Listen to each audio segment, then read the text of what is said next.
We're so ahead of schedule, it's not funny. This is really cool. Camera is rolling, so anytime. Right. Okay, we'll just run it. Don't waste time editing. So, this is the third instalment of how I Scrum. This is not a prescriptive way of how you should Scrum, but how I do it as a good reference model for you to work it out to yourself. I'm going to challenge you all in this room and worldwide. If you're a Scrum Master or an Agile coach, I would like to see how you Scrum. And that way we can share this practice that we never get to see each other when we're actually in practice. So there's two others. I've done a sprint planning session, which took 10 minutes, and then a quick introduction of why we're doing this, which was 5 minutes. So they'll all be uploaded together in 24 minutes, which is on Friday the 27th of November. And hopefully within the next day or so, we're going to get feedback and see other people. So I challenge other people to show us what they're doing. How I Scrum, the sprint review.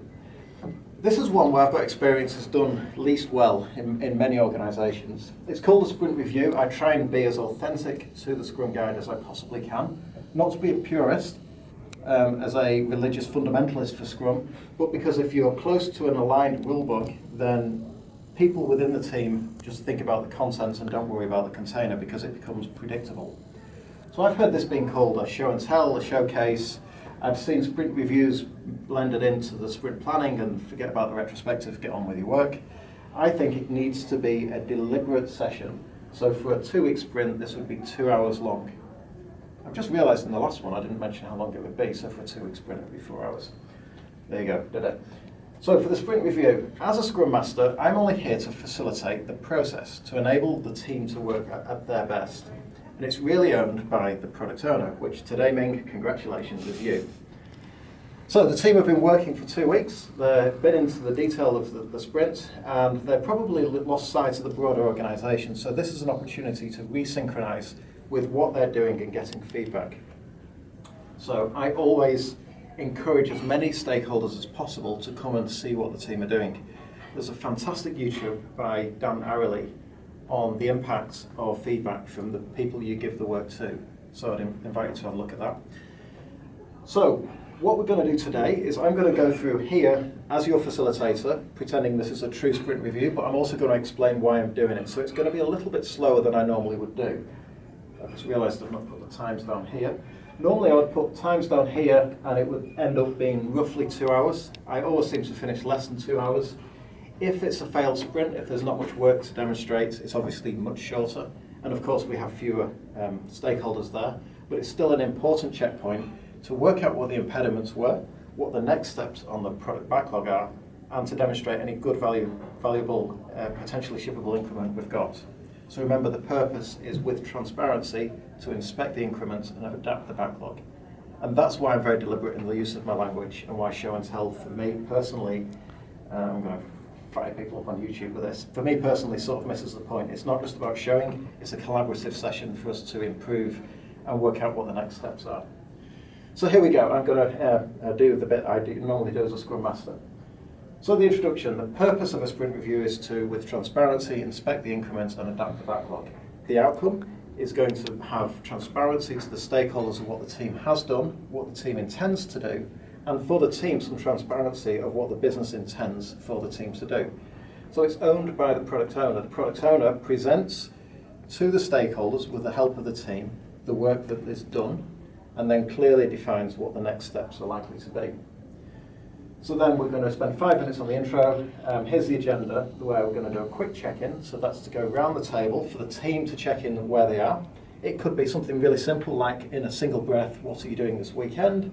How did you feel a sprint went? If you were a car, what kind of car you'd be, or what kind of animal. It doesn't really matter. It's just an exercise for you to be able to speak. So it enables us to become more collaborative. If there are stakeholders around, especially senior stakeholders, I may ask you to introduce who you are and what you do. And I'll also ask the stakeholders to introduce why they're there and what they're learning. And the stakeholders could be interested in the product, but especially in this organisation where we're going through the Agile transformation, I'm inviting stakeholders in to see what a sprint review is. So they may not have a specific interest on the product, it's more on the process. So we want to all state that and what you're going to get out of this sprint review. So there's a check-in. Take 5 to 10 minutes. Not too long. Introduce the stakeholders. Then it's over to the product owner. So we're going to reiterate what we did back in sprint planning. Now, I'm assuming as product owner, you were very deliberate and assertive with what the business wanted at the sprint planning, but that you were there for the team during the sprint so that they can ask questions, requalify, renegotiate stories if need be. So there should be no surprises for you here, and you should have seen all of the artifacts being presented already. So it's not a surprise for you. But what you're going to do, and this is a little bit theatrical, but for the stakeholders, you're going to read out the sprint goal, how it fits in the broader purpose of the project or the initiative, and then more specifically, the user stories. Again, I prefer using physical cards because tangible things we like to pass around, it just makes it more real for us. Once you've done that, it depends, of course, on how the team has worked. It could be that each user story is totally independent, so you can read out the user story, read out the acceptance criteria. We would have definition of done here somewhere as well, so we can confirm that we agree that work is done. And it could be that the team then demonstrate each user story in sequence. I assume work from the most valuable piece at the top of the sprint backlog and back, but it's entirely up to you. It may also be that there's 2 or 3 stories which are all sort of part of the same artifact that you demonstrate as one. So then what you would do at the end of that artifact, you would just read through each story. We'd maybe do thumb voting or go around the table and say, are you satisfied as a team that this work is done? And it's all on trust. We trust you if you say, I'm comfortable with that. I, as a Scrum Master, will be on this board, this whiteboard here, if we could use it. And what we'll do is capture the user stories which are done. I will capture the size of the user stories, which will indicate what the velocity is. If the story isn't done, the Scrum Guide actually says, don't demonstrate it, because that can confuse. But I'll be honest, what I do, if we've got stakeholders here which don't normally come, and we're nearly finished, although it's not done, and I'll be explicit and transparent, this ain't done, don't promise it to anyone, it's probably good for them to see the work to give us fast feedback. That's sort of breaking the rules a little bit, but that's generally what I prefer to do. So we'll go use the story by story, we'll capture the velocity, we'll capture what's done, and if there's any outstanding work. Actually, Ron, in the one we did last week, there was a really interesting one where we thought the story was done, and Charlie said, oh, hold on a minute, I just found a defect an hour ago. Yeah. So it's not done, right? But we just demonstrated it. But how transparent is that? So then we could capture the undone work and pull it into the next sprint. So that's the purpose of what we're doing. So, done, not done, and outstanding. And we capture that on the whiteboard, maybe take a picture of it. So we then say what the velocity is, and maybe talk about it in the context of other velocities of previous sprints. So we've normally been doing 40, but this sprint we did 20 or 50 or whatever, and we can maybe have a narrative behind why that happened. And this is so important. If you've got senior stakeholders here and you've got impediments, it's amazing how quickly these impediments get resolved. Because when people have a problem in their face, they can actually say, you know what, I've heard about that problem before and we fixed it for someone else, or I didn't know that was a problem for you, leave it with me. So it's sometimes a challenge to get all of the stakeholders here for the whole 2 hours. And so what I might do, if I know that I've only got the stakeholders for half an hour, is to compress this and very quickly say, what held us up in this sprint? What could we do to go faster next sprint?